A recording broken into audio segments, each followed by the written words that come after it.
Stand Up Diaries with Michelle Christine. Hello and welcome to Stand Up Diaries, entry 155. This one's called Easter and Undergrad. It is Easter Monday, it is April 6th today. I too have a lovebird and a dog that have liked to make lots of noises this morning, so hopefully they simmer down just for like a few minutes. And undergrad is part of this because I'm going to Fanshawe College tomorrow, and it's a nooner show.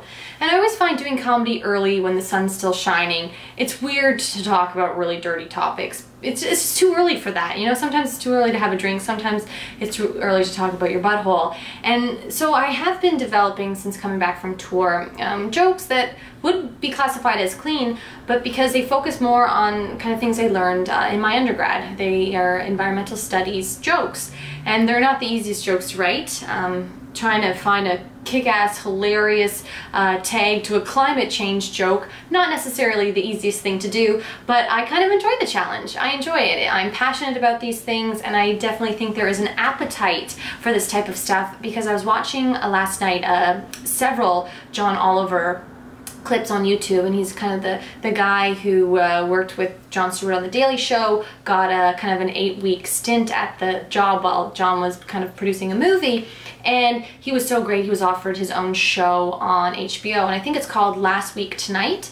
And I love the things that he talks about. They're so interesting. He'll talk about kind of the US surveillance, and went to Russia and had an interview with Edward Snowden. And he kind of showed him how a lot of people didn't know who Edward Snowden was. They thought he was maybe the guy who runs WikiLeaks, who's Julia Assange. And it was just like very interesting, because he's kind of looking at this kind of almost wanting to facepalm, I think. But that it is good to be an informed citizen, as frustrating as it may be, because that's really the only way to bring about change, is if you're paying attention to kind of what's going on. And I think we're at a time now where things do need to change globally. One of the reasons why is climate change is a big issue, and it's actually starting to gain momentum.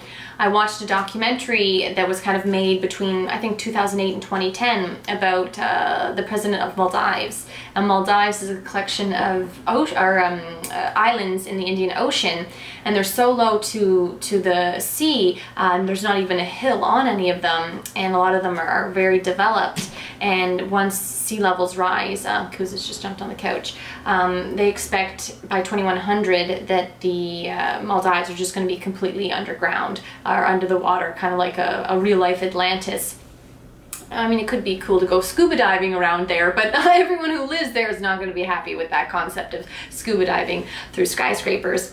And it was, the documentary kind of surrounded him planning for the climate change conference, the UN climate change conference in Copenhagen, and his frustration that not a lot of people wanted to make the changes that his country needs to stay afloat, literally. And his passion for his country and how hard he was trying, it was very, I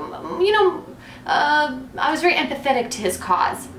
And he needed the climate not to go more than, kind of like 1 degree, 1.5 degrees. And he needed the carbon in the atmosphere to stay at 350 parts per million or less. And already it was at 387, and it's been going up and up. And so his hope for his country was, it's not that it wasn't there, but it was falling on deaf ears.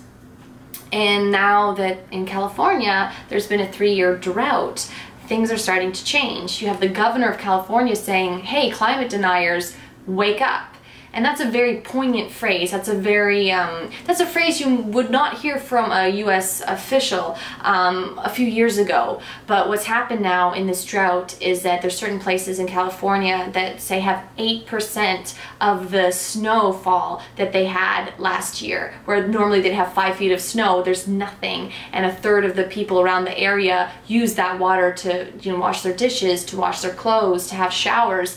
And they're finally, actually for the first time, having to make restrictions, not like voluntary restrictions on water that were not working at all, but mandatory restrictions. And the price of water is going up, and in California, because there's 34 million people there, and because they live in the United States, they make a lot of noise, and there's a lot of powerful rich people that live there too, and it's not falling on deaf ears the same way that it was for this poor guy and the Maldives. And as much of a shame as it is for things to be happening kind of so close to home, I think that it's important because as a human race, we're very much like tragedy happens, solve tragedy, as opposed to like prevent tragedy. And you know, I don't think it's kind of our fault. I think it's just very much how we're wired. Like, you know, you have an exam, you know, 2 days before, study for exam. If the exam's not in 2 weeks, you're probably not going to study for it. So it's just, I've lived that lifestyle, and a lot of us do, but I think the time is finally arising where changes need to be made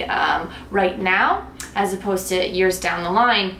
And I hope that that will help kind of hopefully change things before they get so bad that a lot of places on Earth are not very fun to live in or cannot be lived in. And I mean, maybe there'll be some desalination plants coming online around California that didn't exist there before. That's one option. But I think just kind of thinking about how we affect the climate and trying to change some of our behaviors is a really good thing. And I think something that most people are behind. I think most people are behind a push towards renewable energy. And right now the oil prices are crashing because Saudi Arabia wants to get rid of all the oil as fast as they can, because they say that if any oil that's left in the ground is worth $0, so if you have to sell it at $40 a barrel or $20 a barrel, we will do so because at least we're making profit on it, because it's very hard in Alberta to kind of extract this oil from the tar sands. So if Saudi Arabia can just sell it for like $20 or $30 or $40 a barrel, there's going to be no more expansion in Alberta, so that's less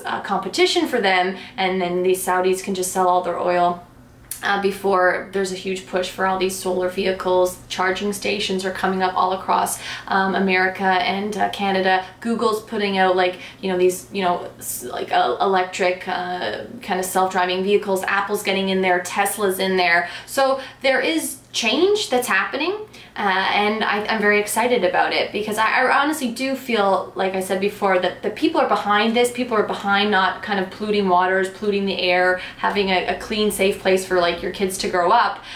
It's just sometimes like governments and big business are working very closely together to try to make a lot of money, but does the general population want, you know, 100 people to be billionaires or trillionaires at the expense of the natural landscape or at the expense of their water supply? I don't think so. And the more things that are unfortunately severe and tangible to see climate-wise, the faster things will change, because the faster people will protest and get behind the government really cracking down and changing things for the better when it comes to the relationship with the environment we all live on. So I think that's very interesting. None of this was funny though. Very little of what just happened was funny, but I want to start finding connections and making these types of topics funny the way that John Oliver can go into something a bit more serious and find humor in it. Basically what he did with Edward Snowden was he said, look, you're phrasing things wrong. Like, people are forgetting about your mission, but if they know that, say, the government can access their naked pictures, they're going to be furious. And so John Oliver would interview all these people in New York City being like, well, what about the government having access to your naked pictures? And they're like, absolutely not, invasion of privacy. And as he's showing these interviews to Edward Snowden, he's like, oh, I've never really thought about phrasing it that way, that they have access to all these dick pics. And so yeah, sometimes if you can just find a way to phrase something that captivates people and gets their attention, that's what really helps to push them to want change and to kind of be very vocal about it. So anyways, wish me luck. I'm writing hilarious jokes about climate change, the Maldives, and the drought in California. I will be trying to do that, and I will be speaking about it tonight at the Wizard of Ossington, which is my weekly comedy show at 8 p.m. every Monday at the Ossington. And I've been able to kind of get a fun audience there for the past 5 weeks in a row, and they really help me kind of work out my premises and find the humor in things. Anyways, thank you so much for watching. This has been your next edition of Stand Up Diaries. I have been Michelle Christine.